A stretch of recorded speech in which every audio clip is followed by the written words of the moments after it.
네, 안녕하세요. 이진우입니다. 2021년 여름호 특별좌담 인구 문제 얼마나 심각한가를 시작하도록 하겠습니다. 사실 많은 사람들이 인구 문제가 심각하다고 아우성을 쳐요. 뭐 저출산 문제도 이야기하고 뭐 인구 절벽 이야기도 하고 뭐 집단적 자살이다 뭐 이런 이야기도 하는데요. 근데 현실에서는 그 심각성이 별로 받아들여지고 있는 것 같지가 않습니다. 한편에서는 현재 78억 인구라고 그러는데 이거 뭐 매년 증가하다 보니까 기하급수적으로 증가해서 뭐 환경 문제, 그다음에 식량 문제, 에너지 문제 등 예측하기 어려운 재앙을 초래할 것이라고 경고하는 사람들도 있고요. 근데 다른 한편에서는 특히 우리나라에서 인구 문제를 다룰 때에는 저출산으로 인해 인구가 감소하여 나라가 뭐 붕괴할 것이다 이렇게 이야기들도 합니다. 인구에 대한 상반된 입장과 태도가 인구 문제를 진지하게 생각하지 않는 원인은 아닐까라는 생각도 하게 되는데요.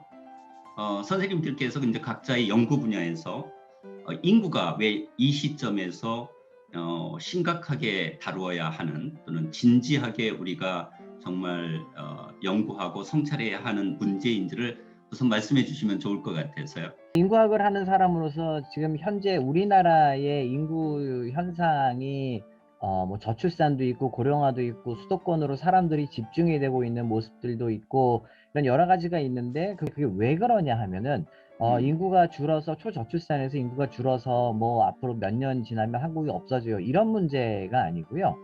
우리 저널의 제목처럼 철학과 현실의 그 갈등이라고 저희는 생각을 합니다. 이게 무슨 말씀이냐면 지금 이진우 교수님 말씀처럼 좀 이상적이거나 혹은 철학적으로 생각을 해보면 전 세계의 인구는 증가하고 있고 지금 기후변화가 심각한데 여러 가지 이런 기후변화나 글로벌한 문제들의 중심에 너무나 많은 사람들이 존재하거든요.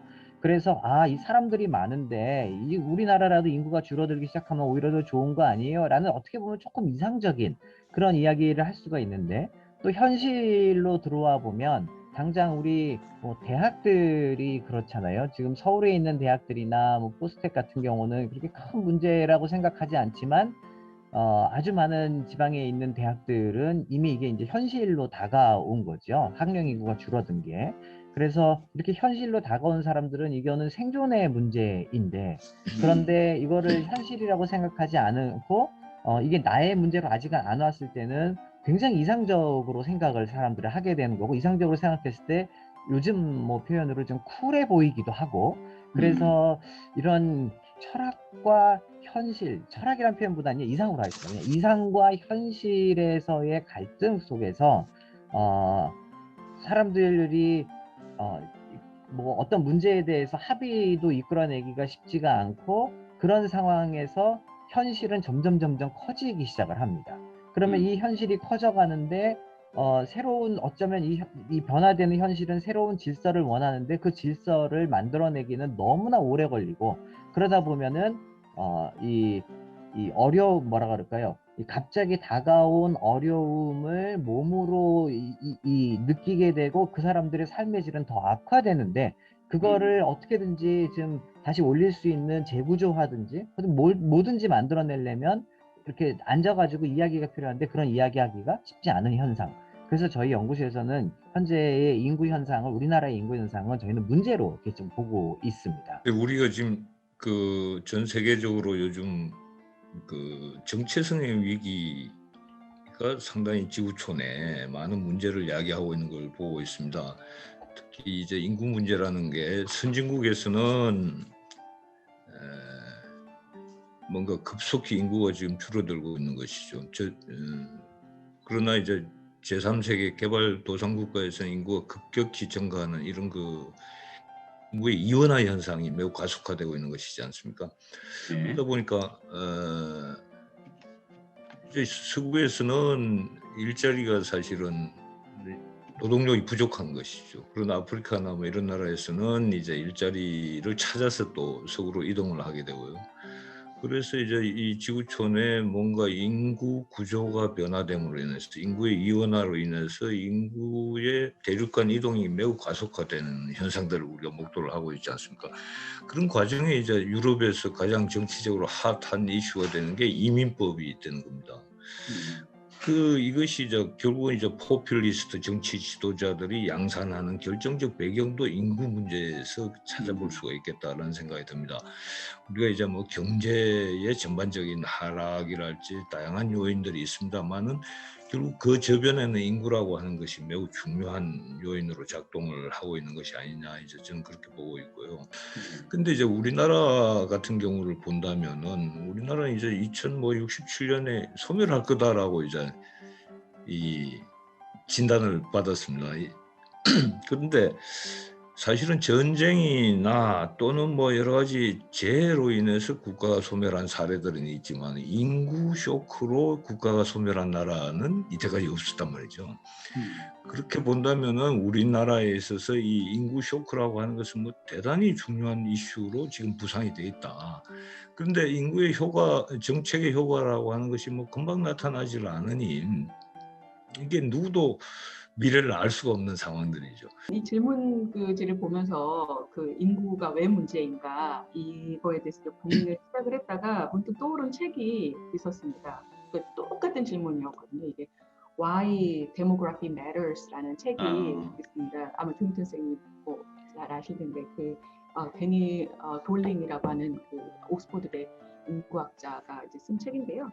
여기서 이제 이들 사실 정말 그 전형적인 인구학에서 이제 나온 책이지만 여기서 Why Demography Matters에 대해서 이제 이들이 제시하고 있는 그 퍼스펙티브가 뭐냐면 굉장히 인상적이어서 제가 그걸 가지고 왔는데, 그러니까 일단은 인구가 중요한 이유가 인구가 사회적인 뭐 X, Y에 영향을 미치기 때문에 중요하다. 이런 관점은 좀 버리자. 이런 얘기를 하더라고요. 그래서 인구가 X, Y 뭐에 영향을 미치기 때문에 중요하다고 보기보다는 인구가 사회의 다른 모든 것들의 변화를 반영하고 또 그것을 추동한다. 이런 그 인구와 사회적인 과정들의 상호작용을 잘 이해할 수 있는 방식으로 이해하는 게 필요하고, 그런 면에서 인구가 더 중요하다.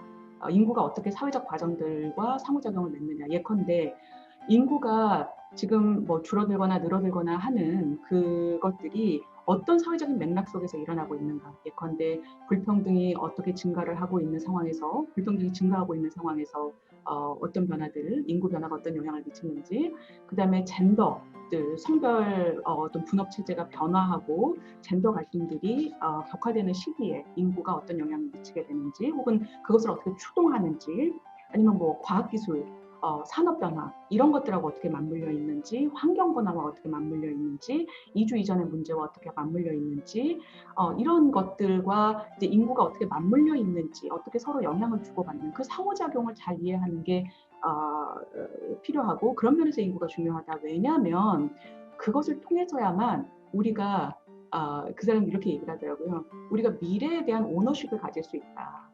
우리가 이런 현상들을 더 잘 이해함으로써, 그 상호작용의 과정들을 더 잘 이해함으로써 우리가 어떤 미래를 만들 것이냐, 미래에 대한 오너십을 우리가 어떻게 가질 것이냐, 이런 그럴 수 있다는 것이죠. 그래서 그런 면에서 굉장히 중요하다라고 얘기를 했고, 저도 전적으로 동감을 해서 일단 소개를 했습니다. 그래서 저는 선생님께서 저도 이렇게 보면은 인구를 숫자로 생각해왔던 경향들, 이런 게 선생님이 말씀하셨던 것처럼 우리가 그 뭔가 이렇게 인구 문제를 진지하게 생각하지 못했던 것을 반영하는 것이 아니냐 생각하고요. 인구를 어떤 사회적 과정으로부터 독립적인 그 무엇으로 설정을 하면서 인구는 숫자, 인구 학자들이 주로 이제 전공하는 숫자의 문제다라고 생각을 했던 게 우리가 참 이 문제를 바라보는 진지하지 못했던 태도가 아닌가. 좀 더 진지한 태도는 이것이 사회적 과정과 어떻게 상호작용을 맺고 있는가를 더 들여다보는 것이라고 생각을 합니다. 김영미 교수님의 추가한 질문 좀 드려보고 싶은데, 우리가 이제 사회적 불평등 연구하시잖아요, 그죠? 사회적 불평등이라는 건 하나의 심각한 사회적 현상이고 전 세계적으로 나타나는 보편적 현상이잖아요. 그러면 우리가 이제 기존의 관점에서 보면 인구가 바뀌기 때문에 이제 사회적 불평등이 초래될 수 있다 이렇게 이야기를 한다면 오히려 지금 말씀하신 관점에서 보면 사회적으로 불평등이 너무 심화되고 악화가 되면 인구에도 심각한 변동을 야기할 수도 있다. 이렇게 볼 수 있는 측면이 있는가요? 불평등은 굉장히 큰 영향을 미치는데 그게 어떤 거냐면 그러니까 지금 현대 사회에서 더 큰 영향을 미치게 됩니다. 왜냐하면 이제 사람들이 인구 결정, 그러니까 인구 행동에 대한 결정, 내가 결혼을 할 것이냐 말 것이냐, 아이를 낳을 것이냐 말 것이냐라는 결정들이 이제 관습적인 결정이 아니거든요. 이제 이게 이제 계획된 행동이 됩니다. 그래서 사람들은 관습적으로 그냥 결혼을 해야 되니까 하고 뭐 아이를 낳을 때가 됐으니까 아이를 낳고 이렇게 생각하지 않고 뭔가 계획을 세워서 이제 하는 행동들이 되어버렸다는 것이죠. 이게 이제 근대에서 인구 행동의 굉장히 큰 특징이라고 생각을 하고요. 그랬을 때 사람들은 본다는 것이죠. 내가 살 생활이, 내 지금 생활이 어떻고 내 아이가 살 사회가 어떤지에 대한 감각을 가지고 이 그 계획된 행동으로서의 인구 행동을 결정을 하게 되는데 그때 불평등은 굉장히 큰 영향을 미치게 된다고 생각을 합니다.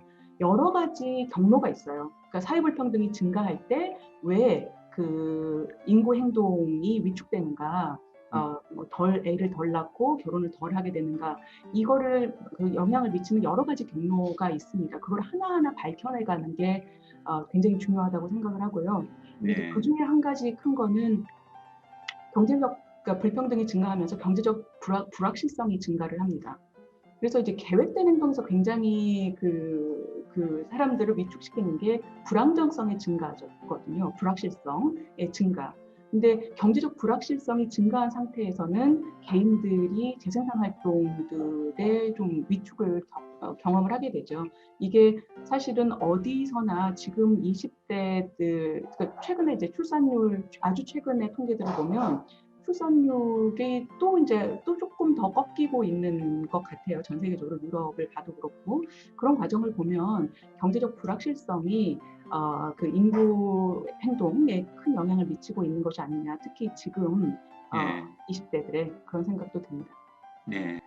사람들은 노령 사회다, 노령화 사회다 이런 이야기를 이제 미디어 매체를 통해서 많이 듣기는 하지만 왜 이것이 문제인지에 관련돼서는 뭐 그렇게 깊이 있게 생각을 하지 않는 것 같아요. 예를 들자면. 그래서 이런 것들이 어떤 문제를 초래하는지, 어떤 사회적 현상들을 반영하는 것인지에 대해서 우리가 조금 논의해봤으면 좋겠습니다.